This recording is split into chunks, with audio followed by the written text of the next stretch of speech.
Our verse today is John 19, verse 26. When Jesus saw his mother and the disciple whom he loved standing nearby, he said to his mother, "Woman, behold your son." From the cross, Jesus saw his mother and the beloved disciple, John, standing by. The other disciples had taken to their heels. They had abandoned Jesus for fear. Only a few of the disciples, especially the women, were left at the foot of the cross. And when Jesus saw Mary, his mother, and the beloved disciple, John, he said to Mary, "Woman, behold your son."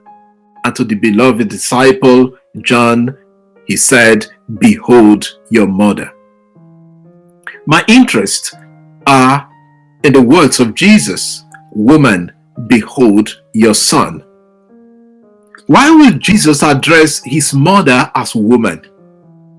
Some people think that this form of address is derogatory and does not show an intimate relationship between Jesus and his mother. Moreover, Jesus goes on to hand his mother over to John as if she's not important. The use of the term woman by Jesus is deliberate. For those listening and those who know the story of the Garden of Eden, they will draw a quick connection. In Genesis, we read, "And Adam exclaimed, 'This at last is the bone of my bone and the flesh of my flesh. She shall be called Isha,' woman." Genesis chapter 2, verse 23. When the serpent deceived the man and the woman, God said to the serpent, "I will put enmity between you and the woman, and between your offspring and her offspring. He shall bruise your head, and you shall bruise his heel." Genesis chapter 3, verse 15. The fathers of the church saw in this verse of Genesis the proto-evangelium, the first good news, the good news of redemption, that the moment man and woman fell, God also planned to redeem them. When Jesus calls his mother woman, he recognizes her role as the new Eve. Jesus is her offspring, who will crush the head of the serpent right on the cross. That is where Jesus did it. It is on the cross that he redeems the world and puts the devil to shame, puts the devil under his foot by delivering us from the power of that ancient serpent.